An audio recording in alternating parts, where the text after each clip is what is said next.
নমস্কার, আমি তরুণ ঘোষ। আচ্ছা, খালেদা জিয়ার মৃত্যু নিয়ে যে নাটকটা হলো, যে ঘৃণ্য চক্রান্তটা হলো, এর পেছনে আপনি কাকে দায়ী করবেন? এই মৃত্যু কিন্তু স্বাভাবিক নয়। কেন স্বাভাবিক নয় আমি আপনাদের বলে দিচ্ছি, আপনারা নিজেরাও বুঝতে পারবেন কেন স্বাভাবিক নয়। সবই আপনাদের আমাদের চোখের সামনে ঘটেছে, আমরা কেবল ডট টু ডট মেলালে আপনি জানতে পেরে যাবেন যে সত্যি এটা স্বাভাবিক মৃত্যু ছিল না, মৃত্যুকে ডেকে আনা হয়েছে। এর পেছনে কারা জড়িত সেটাও আমি আপনাদেরকে বলবো। আগে শুরু করা যাক আপনার 6 তারিখ দিয়ে। 6 তারিখে হঠাৎ বলা হলো ওনার অবস্থার অবনতি হয়েছে, এয়ার অ্যাম্বুলেন্সে লন্ডনে পাঠাতে হবে।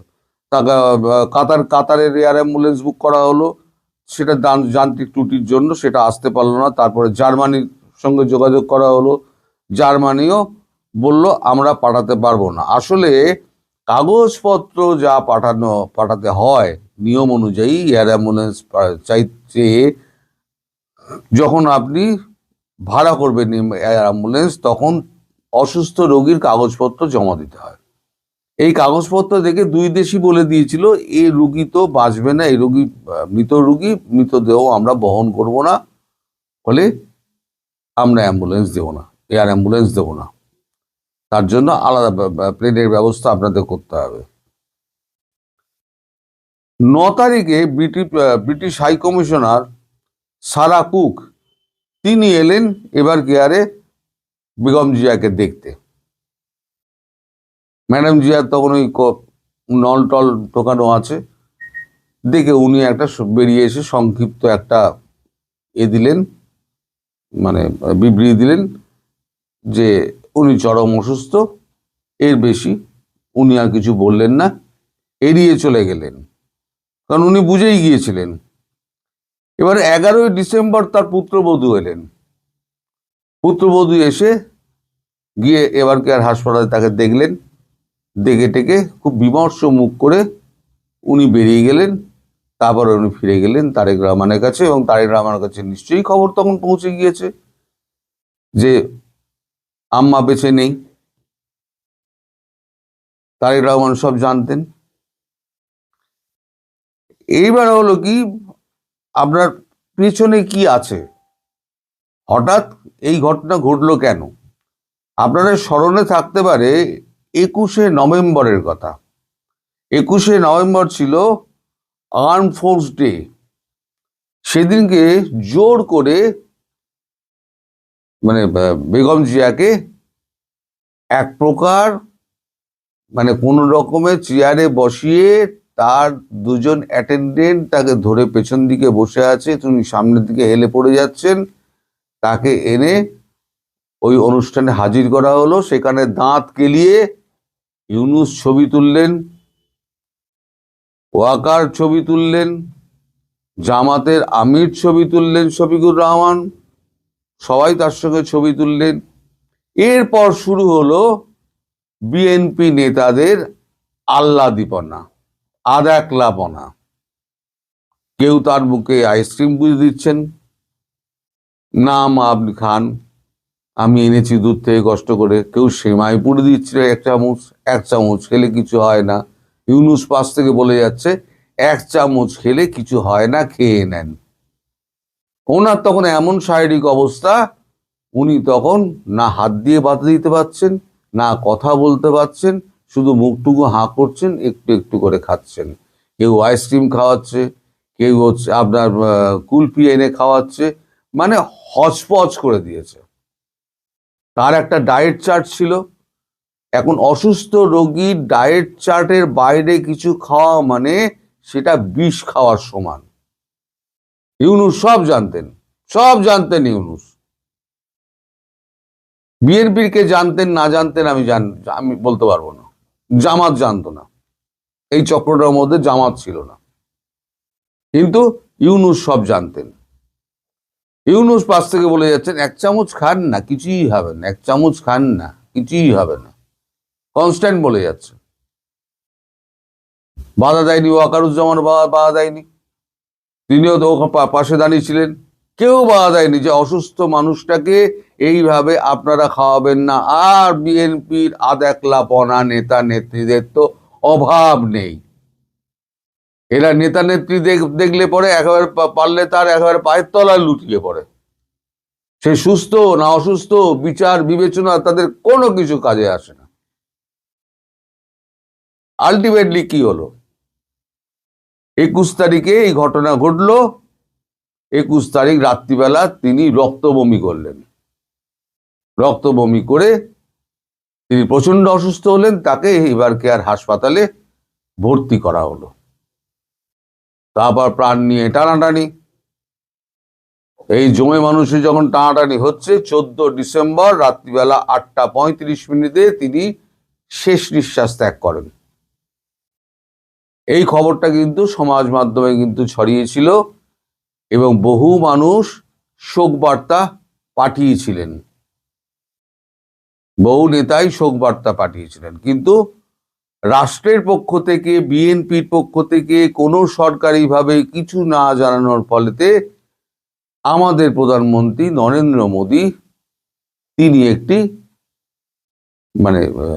বার্তা পাঠান যে উন্নত চিকিৎসার জন্য দরকার হলে তাকে ভারতবর্ষে নিয়ে আসার জন্য ভারতবর্ষ তৈরি আছে। আজকে যখন সকালবেলা রাষ্ট্রীয়ভাবে শোক পালন হচ্ছে, যখন জানানো হয়েছে যে খালেদা জিয়া আর নেই, তার আত্মা বিলীন হয়ে গিয়েছে, তখন আমাদের মোদিজি একটা শোক বার্তা পাঠিয়েছেন। এখন আপনারা জিজ্ঞেস করবেন আওয়ামী লীগ নেত্রী কেন পাঠালেন না? আওয়ামী লীগ নেত্রী এখনো পাঠিয়েছেন কি পাঠাননি আমি জানি না, কিন্তু তার নির্দেশে তার পুত্র জয় তিনি একটি শোক বার্তা পাঠিয়েছেন এবং সমাজ মাধ্যমেও তিনি দিয়ে দিয়েছেন। কারণ খালেদা জিয়া মুখের ওপরে দরজা বন্ধ করে দিয়েছিলেন, সেই অপমানটা শেখ হাসিনার কিন্তু মনে রয়েছে। আবার যে অপমানিত হবেন না তার তো কোনো গ্যারান্টি নেই। ফলে উনি জয়কে দিয়ে এই কাজটি করিয়ে দিয়েছেন। এখন এই যে আপনার কোন বিষক্রিয়ায় তার মৃত্যু হলো, এটা কি করে ধরবেন? ধরার তো কোনো উপায় নেই। কারণ তাহলে করতে হবে, সব ব্যবচ্ছেদ করতে হবে, ময়না তদন্ত করতে হবে। ময়না তদন্ত তো হচ্ছে না, জেনে শুনেই ময়না তদন্ত হচ্ছে না, কারণ তাকে স্বাভাবিক মৃত্যু বলে দেখানো হচ্ছে। এখন একটা নাটক সাজানো হচ্ছে, এবার কোথায় তাকে শায়িত করা হবে। তার মরদেহ শেষ পর্যন্ত ঠিক হয়েছে ওই এতে কি বলে মানিক মিয়া এভিনিউতে, আমাদের প্রয়াত জিয়াউর রহমানের কবরের পাশে তার কবর দেওয়া হবে। সেটা এখন বোধহয় 1-2 দিন বাদে হবে। ইতিমধ্যে 3 দিনের রাষ্ট্রীয় শোক ঘোষণা করা হয়েছে এবং আগামীকাল রাষ্ট্রীয় ছুটি ঘোষণা করা হয়েছে। একটা মৃত্যুকে ডেকে আনা হলো, ডেকে এনে ইউনূসের প্ল্যান ছিল যে এখানে তারেক জিয়া নেই,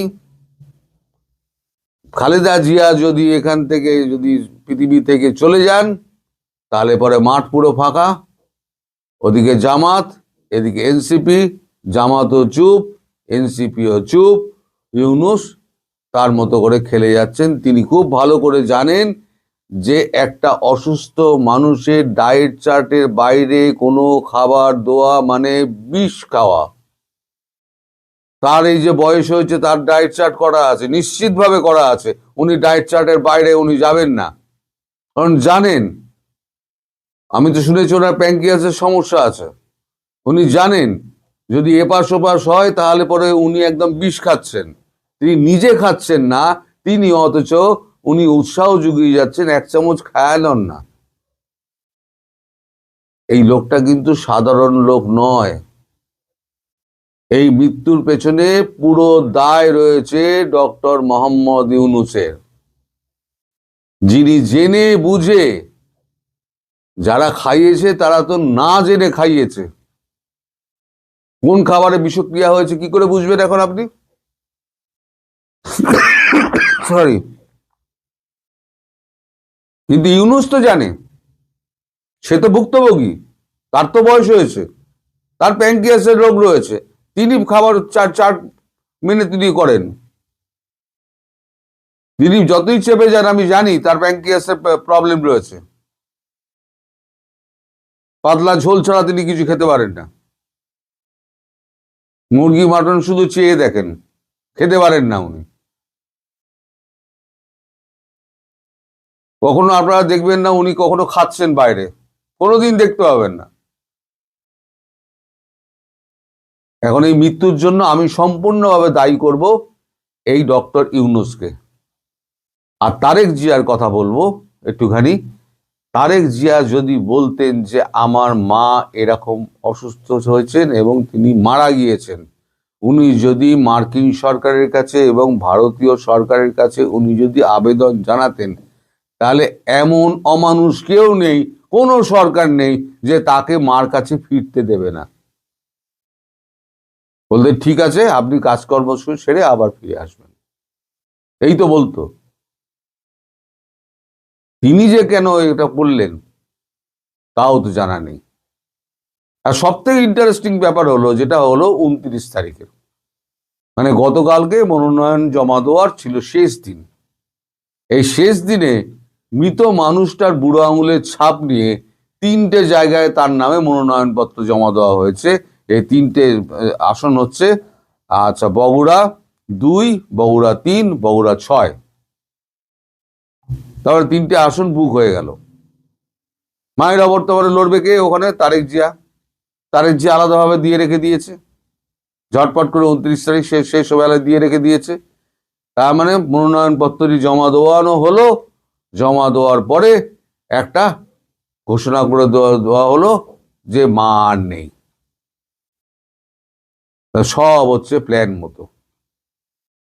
এদিকে যখন ফিরে এলেন, যখন তারেক জিয়া ফিরে এলেন, তখন আওয়ামী লীগের সঙ্গে এই কি বলে জামাতের সঙ্গে ইউনূসের লেগে গেল টক্কর, লেগে গেল আমাদের সেনাবাহিনীর টক্কর। সেনাবাহিনীর সঙ্গে জামাতের যে কি টক্কর লেগেছে, সেই টক্করের গল্প আমি কালকে বলবো। টক্কর খুব সামান্য টক্কর নয়, জামাত পুরো চেপে ধরেছে ওয়াকারুজ্জামানকে। ওয়াকারুজ্জামানের বাবার নাম জামাত ভুলিয়ে দেবে এবার। আমি পুরো খবর পাইনি, যার জন্য আমি বলতে পারলাম না। যখনই পাবো তখনই আমি বলে দেবো আপনাদের। সবাই ভালো থাকবেন, সুস্থ থাকবেন এবং সাবধানে থাকবেন। নমস্কার।